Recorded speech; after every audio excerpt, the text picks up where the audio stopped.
kwamba ni goli ambalo limebakia kwenye utata kwa sababu kuna vitu vingi havikufanyika, lakini mwisho wa siku ndio goli ambalo limesimama na Simba anaondoka na ushindi wa mechi ya kwanza. Tuliangalie goli kwa jinsi ambavyo umeweza kutokea, na kulikuwa na mkanganyiko mpaka VAR ikawa inaonyesha miguu ya Kibu Denis kama imegusa mpira au haijagusa. Wewe ulielewa kitu gani kwa kile ambacho alikuwa anakiangalia? Ilikuwa ni offside ambayo inahusika na kitu gani, au hata VAR nayo bado haijafikia hatua ya kutusaidia kutuletea vitu ambavyo iko sahihi? VAR zimekuwa zina utata mkubwa na zimekuwa zikishangaza wengi, tofauti na Euro ambao tutakuwa tunaangalia zimekuwa zina msaada. Lakini wakati mwingine kwetu huku zimekuwa na matukio ya kushangaza ambayo baadaye yanaacha maswali. So ukiangalia mstari ambao walikuwa wameuchora inaonekana kama ni Kibu Denis alikuwa amezidi, lakini sio kuzidi tu, Kibu Denis aliuingilia mchezo. Sababu na lakini pale waamuzi alikwenda kaangalia, baadaye ikafanyika discussion, wakaamua walioamua, na itoshe kusema kwamba maamuzi ya mwisho ndio maamuzi. Katika mwisho tumeona Chazawa akiwa katika nafasi nzuri ya kumwachia mpira Lionel Ateba, lakini aliungangania. Uliona kwenye tafsiri ya aina gani kunyima Simba goli la pili? Karibu sana, hii ni Lake Media ambayo inakupa nafasi ya kufahamu mambo kadha wa kadha ya kimichezo. Mimi naitwa Lugano Iza na nikukaribisha sana na nikwambie karibu sana ndani ya Lake Media. Na hapa namtafuta Dominic Salamba, na kikubwa zaidi ni kuhusiana na mchezo ambao Simba alikuwa anacheza na Stellenbosch kutoka pale Afrika Kusini. Nataka kupata maoni ya wadau mbalimbali, hasa mchambuzi nguli kama Dominic Salamba aweze kutupa mtazamo wake kwa kile kitu ambacho amefanya Simba. Kwa Simba kuibuka na ushindi wa goli 1-0 dhidi ya Stellenbosch. Nini mtazamo wa Dominic Salamba? Hapa anamtafuta kwenye line ili niweze kuzungumza naye machache kuhusiana na kile kitu ambacho amekiona katika dimba la New Amaan Complex pale kwa maana ya Zanzibar. Dominic Salamba ndo namtafuta sasa ili niweze kuzungumza naye juu ya yale ambayo yametokea katika dimba la New Amaan Complex pale Zanzibar. Tutajiunga na Dominic Salamba tupate maoni yake kwa ujumla kuhusiana na kile kitu ambacho Simba makifanya. Dominic Salamba. Yes, habari. Safi, habari ya muda huu? Namshukuru Mungu. Bwana, nimekutafuta ili tuweze kupata mtazamo wako kuhusiana na mchezo ambao Simba walikuwa wenyeji katika dimba la New Amaan pale Complex Zanzibar. Kushinda goli 1 na jinsi ambavyo wameweza kucheza. Kwa mtazamo wako Simba umeonaje, hasa kwa picha ambayo ulikuwa nao kabla na mara baada ya mchezo sasa? Nafikiri nimeangalia, ilikuwa ni mechi nzuri. Ukiangalia Simba waliingia wakiwa wana focus na determination ya kuhakikisha kwamba wanatengeneza mstari mnene ambao utakwenda kuwatengenezea wakati mgumu Stellenbosch kule kwao South Africa. Kwa hiyo waliingia na kuweza kupushi, waweza kuona walikuwa na intensity tayari ya juu na kujaribu kushambulia kupitia kwenye kila maeneo ili walau waweze kupata ushindi ambao utawatengenezea mazingira mazuri katika mechi ya pili. Kama unavyojua kwamba hizi mechi ambazo zinakuwa za mikondo miwili dakika 180, lakini Stellenbosch inaonekana na wenyewe pia walikuwa wameisoma vizuri Simba na kuweza kujua strengths zao na hasa ubora ambao walikuwa nao Kibu pamoja na Mpanzu na Chazawa, na walifanikiwa kuweza kuwadhibiti kwa sehemu kubwa na kufanya Simba wakati mwingine kuweza kukosa second plan au option ya kuweza kushambulia. Kwa hiyo ilikuwa ni mechi ambayo ni ya kimbinu, na Stellenbosch walikuja wakiamini kwamba wao wanatakiwa aidha kupunguza idadi ya magoli au kutoka sana, ikiwezekana kupata nafasi waweze kuitumia. Na ukiangalia hawakuwa na idadi kubwa ya washambuliaji, isipokuwa tu mbele walikuwa wamemwacha mtu mmoja yule mzungu Dejan, ambao nafikiri ni De Jong, ambaye na yeye katika siku leo nafikiri alikuwa katika bora mzuri. Ilikuwa ni mechi ambayo walikubali kukaa nyuma wakiweka watu 6 mpaka watu 5 katikati, na wakati mwingi walikuwa wanacheza taratibu ili kuweza kuhamisha Simba kwa tempo yao na kuwafanya warudi kwa tempo ya chini. Ukija kuangalia mpaka Simba wanakuja wanapata goli katika mazingira ya fouls, mwenyewe mweza kuona. Kwa hiyo ukiona timu inapata mpira inapata goli kupitia njia ya mpira uliokufa, maana yake katika normal tactics inakuwa ni ngumu kupata matokeo. Unaweza kuangalia hayakutokea matukio mengi kipindi cha kwanza ambayo yangeweza kutengeneza mazingira ya 1 against 1.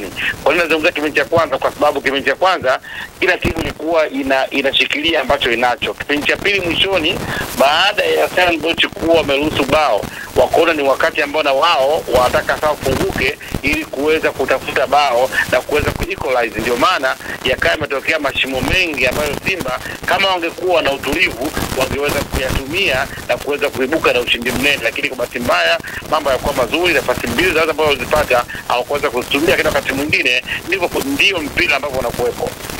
Dominic Salamba, nianze kwanza na dakika za mwanzo kabisa. Tumeona kuna kipindi ambacho ilionekana kama mabeki wa Stellenbosch walikuwa wameunawa mpira katika eneo la hatari kwenye eneo lao, lakini hakukuwa na pushing ya wachezaji wa Simba angalau kupushi kwa maana ya VAR walazimike sasa kwenda kutazama kuona kama kulikuwa na sehemu ya wao kunufaika.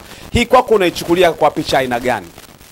Kwanza nafikiri kupusha wakati mwingine kuweza kusaidia, kwa sababu tayari kuna waamuzi, yani wale waamuzi wa ndani ya VAR wale wanakuwa wako after referee. Ndio maana kuna wakati inaweza ikatokea tukio na wao wakamconsult mwamuzi. Ukiangalia goli ambalo hata Simba walikuwa wamelipunga, sawa, ni goli ambalo inaonekana Simba kushangilia, lakini ikaonekana hata Stellenbosch kuweza kuafiki yale maamuzi, lakini mwamuzi alipata notification au signal kutoka ndani. Kwa hiyo kule ndani wanaangalia, no matter uweze kupushi au usilazimishe, kama tukio lipo watamconsult mwamuzi na mwamuzi atasikiliza. Akiona maamuzi ya kule ndani yanatosha, ataendeleza uamuzi wao. Akiona kama bado hajaridhika, ndio anakwenda kwenye skrini kuweza kujiridhisha. Kwa hiyo wakati mwingine kwenda kupiga kelele inaweza hata kupelekea ukapata kadi, kitu ambacho inakuwa sio sahihi. Tunaweza kuona hizo timu za kutoka Afrika Kaskazini zikilalamika, wale ni utamaduni wao, watu ambao wanapenda kulalamika na kuatia waamuzi kwenye pressure. Wakati mwingine inaweza ikawasaidia, lakini wakati mwingine unaweza kujikuta unakwenda kutengeneza kadi ambazo zinakuwa hazina mantiki. Kwa hiyo mimi sioni kama kuna haja ya kupiga makelele wakati waamuzi wapo kwa ajili ya kuweza kuona matukio ambayo wakati mwingine mwamuzi wa katikati anakuwa yuko nje ya tukio au anakuwa nje ya mstari kuweza kuona. Ndio maana wale wapo na kuweza kumshirikisha. Kwa hiyo kama ilikuwa ni tukio ambalo linatakiwa kuweza kuwa ni penalty, wale wangeweza kumtaarifu, na mwamuzi kama angekuwa ameona angeweza kuambia nimeona, ni la kawaida au hapana, ngoja kajiridhishe na kuweza kuchangia maamuzi. Kwa maana kwa kauli hiyo unaweza kusema unawapongeza wachezaji wa Simba kwa sababu hawajaenda kumshawishi muamuzi au kupushi angalau watu wa VAR wakatazame. Mimi nafikiri yani haikuwa na sababu. Wakati mwingine tutatamani kulia kila kitu ambacho wengine wanafanya, lakini angetokea madhara tena tungeweza kuwalaumu. Itoshe kusema kwamba Simba amecheza mechi, ametumia nguvu zake kubwa katika mchezo wa leo hii, na kila alichokipata ndicho hicho stahili. Japokuwa kama wangeongeza umakini, pengine wangeweza kuongeza mstari na kutengeneza mazingira mazuri zaidi. Ukiangalia ushindi ni ushindi, wameshinda kwa 1-0, tayari wao wanakuwa wana kitu mfukoni. Wanapokwenda Stellen wana kazi kwanza ya kuweza kurejesha ile goli na kutafuta goli lingine, lakini huku Simba nao wakienda kupush. Kwa hiyo naamini kwamba matokeo wameyapata yamestahili, katika hatua hizi za nusu finali ni matokeo ya msingi, kwa sababu kupata ushindi sio kitu kirahisi. Weza upo nyumbani au upo ugenini. Jana tunaweza kushuhudia mechi zote mbili zilitoka bila. Kwa hiyo uweza kuona leo ndio mechi ya kwanza ambayo imeweza kutoa bao katika mechi kama shirikisho. Kwa binafsi niwapongeze, wamecheza vizuri, na hiki ambacho wamekipata ni kwenda kukishikilia, lakini pia kurekebisha baadhi ya mapungufu ambayo wamejitokeza katika kasi ya ulinzi. Lakini wakati huo Salamba, tukizungumza kuhusiana na masuala ya penalty kulazimisha na vitu kama hivyo, lakini tuliangalie goli kwa jinsi ambavyo umeweza kutokea, na kulikuwa na mkanganyiko mpaka VAR ikawa inaonyesha miguu ya Kibu Dennis kama imegusa mpira au haijagusa. Wewe ulielewa kitu gani kwa kile ambacho alikuwa anakiangalia? Ilikuwa ni offside ambayo inahusika na kitu gani, au hata VAR nayo bado haijafikia hatua ya kutusaidia kutuletea vitu ambavyo viko sahihi? Nini ambacho kilitokea kwenye goli la Simba? VAR ya Afrika ni VAR ya kipekee, ni VAR ambayo ni unique, ni VAR ya utofauti, ni VAR ambayo ina principles zake, ni VAR ambayo ina kanuni zake tofauti na VAR nyingine. Itoshe kusema kwamba African VAR ina utofauti. Kwa hiyo tukiendelea kuidiscuss ni kuumiza kichwa, imekuwa ina maswali mengi na haina majibu. Utakumbuka hata mechi dhidi ya Yanga na Mamelodi ambacho kilitokea, hata mechi za jana. Kwa hiyo kuna shida. Nafikiri binafsi naona kwamba mpira wa Afrika uko much more corrupt. Mpira wa Afrika una shida. Mpira wa Afrika bado haujakuwa katika level ya kuwa na fairness ya kiwango cha juu. Watu wanaweza wakapanga. Siwezi nikasema kwamba halikustahili kuwa goli au ni goli, lakini nafikiri inatakiwa kuna uwazi zaidi wa yale maamuzi ambayo yanakuwa yanafanyika. Lakini ni kama tu watu wamekaa kule ndani, wanabageni, wanaamua, wanafanya. Na sizungumzii kwa maana ya reference ya mechi hii ya leo, nazungumzia kwa mechi nyingi ambazo nimeziangalia, VAR zimekuwa zina utata mkubwa na zimekuwa zikishangaza wengi, tofauti na Euro ambako tutakuwa tunaangalia zimekuwa zina msaada. Lakini wakati mwingine kwetu huku zimekuwa na matukio ya kushangaza ambayo baadaye yanaacha maswali. So ukiangalia mstari ambao walikuwa wameuchora, inaonekana kama ni Kibu Denis alikuwa amezidi, lakini sio kuzidi tu, Kibu Denis aliuingilia mchezo. Sababu unaweza ukazidi lakini ukawa haujaingilia mchezo na kwenda pengine kubadilisha mwelekeo wa golikipa. Lakini pale waamuzi alikwenda kaangalia, baadaye ikafanyika discussion, wakaamua walioamua, na itoshe kusema kwamba maamuzi ya mwisho ndio maamuzi. Lakini inaonekana ukiachana na Kibu Denis, kuna mtu ambaye alikuwa mbele zaidi kama Ngoma, alikuwa mbele zaidi ya Kibu Denis, lakini kama anaangaliwa mguu wa Kibu Denis, ndipo ambapo kuna maswali mengi hapo Salamba kwamba ni nani ambaye alikuwa yuko offside. Kibu Denis ambaye aliingilia mchezo, Ngoma kama hakuwa offside, anaonekana alikuwa ameshazidi, na wote walikuwa wanaingia kwenye mchezo wote kwa pamoja. Pengine kwa namna hiyo unaweza kuzungumziaje haswa kutokana na mkanganyiko uliopo? Ndio maana nimesema kwamba VAR ya Afrika ni VAR ya utofauti. Yaani unapotaka kuijadili VAR ya Afrika, unajadili kitu tofauti na kile ambacho tunakiona katika mechi nyingine barani Ulaya na maeneo mengine. Kwa hiyo itoshe kusema kwamba tuna staili yetu ya utofauti, na pengine hatakuwa tayari kwenye matumizi hivi vitu, isipokuwa pengine kulazimishwa au matakwa ya mataifa ya juu ambayo yanaendelea kusomea soka ndio vitupusha. Tukiangalia mentality, mawazo yetu, dhamira zetu bado hazipo kwenye kusaidia mpira moja kwa moja. Bado kuna mazingira mengi ya ambayo kwa very corrupt katika mpira wetu wa Afrika. Sizungumzii tena katika mechi ya leo hii, nina scenario nyingi ambazo zimekuwa zikishangaza kwa maamuzi ambayo yanakuwa yanatokea. Ukiangalia hata namna ambavyo wanakuwa wanatoa zile picha, zinakuwa zinatoa doubt. Unajua iko vipi? Kama ni goli ya Lali limefungwa, ni vema ukaenda ku-clear doubt ili yule aliyefunga aweze kuwa katika nafasi nzuri na yule aliyefungwa aone kwamba alifunga goli ya Lali. Lakini pana maswali mengi.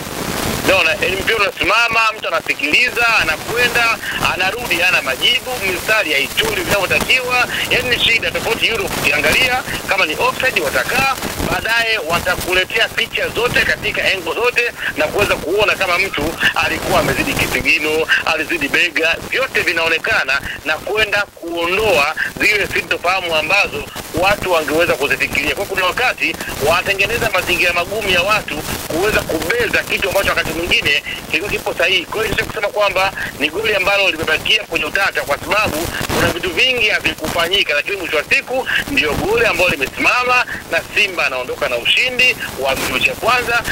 Mechi ya pili Mungu amsaidie akafanya vizuri ili atinge tena finali. Kuna swala lingine ambalo ningetamani ulimalizie kwa kulizungumzia kwa mtazamo wako. Kuna swala dakika za mwisho tumeona Chazaua akiwa katika nafasi nzuri ya kumwachia mpira Lionel Ateba, lakini aliungangania. Uliona kwenye tafsiri ya aina gani kunyima Simba goli la pili? Naweza nikasema kwamba ujue unachokiangalia ukiwa nje ya field ni tofauti kwa yule ambaye anakuwa yuko uwanjani. Wewe na mimi tunakiangalia, tumekaa sehemu tumepumzika, tunaangalia tu relax. Kwa hiyo akili yetu au mawazo yetu yanakuwa yana nafasi kubwa ya kuweza kupembua. Pale mwenzako anakuwa anashindana na vitu viwili, time and space. Yaani unapambana na muda, lakini pia unapambana kuweza ku-outnumber opponent ambaye anakwenda kukaba. Kwa hiyo wakati mwingine maamuzi ya haraka yanakufanya ushindwe kuona kila tukio ambalo linaendelea. Kwa hiyo ndio kusema kwamba ilikuwa ni timu ya mpira, kwa sababu kama angefunga tusingekumbuka kwamba palikuwa pana Kibu Denis au pana nani ambaye alikuwa amekaa nyuma yake au amekaa mbele yake. Kilichotokea alikuwa na hesabu mazuri, amefanya timing nzuri, ameweza kupiga golikipa, lakini kwenye kumalizia akashindwa ule utulivu na kuweza kuona lango, na kwa sababu hakuwa peke yake, hakuwa yuko chumbani, alikuwa yuko kiwanjani na kuna watu walikuwa na mkaba, wakaenda kumtia pressure, akafanya maamuzi aliyoyafanya ambapo mwisho siku Simba wakawa wamekosa goli la pili. Lakini ndio maana ya football, kwa maana sio kila nafasi ambayo utaipata utaweza kuitumia. Kwa hiyo binafsi kama ni mistake au ni kosa makini kama ambavyo mchezaji mwingine yoyote angeweza kufanya na kuweza kukosa lile bao. Kuna wakati tunampa nafasi kwa maana ya kocha kwa kile alichokifanya, kwa sababu ya yeye anawajua sana wachezaji hasa kwenye sabu ambavyo anakuwa anazifanya. Kuna sabu moja ambayo iliwashtua sana watu, kumuingiza Joshua Mtale na kumtoa Kibu Denis. Wewe ulitafsiri vipi ile sabu?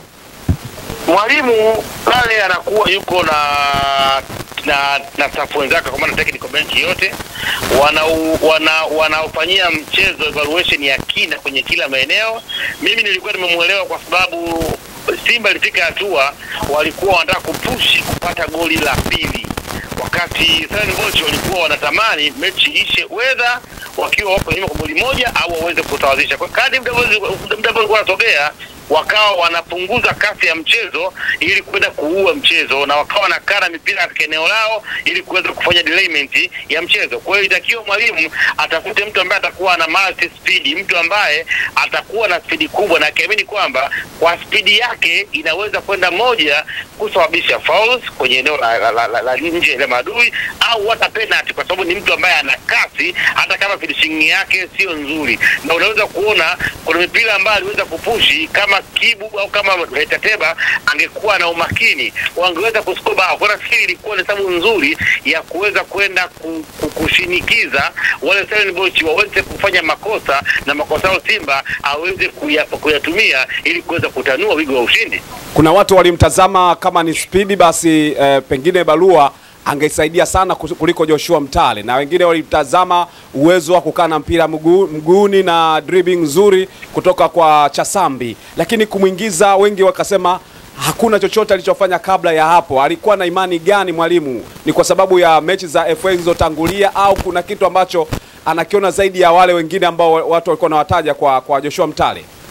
Timu ya leo haijaandaliwa leo. Timu unayoiona leo imeanza kuandaliwa pale tu Simba alipopata anacheza na Stellenbosch.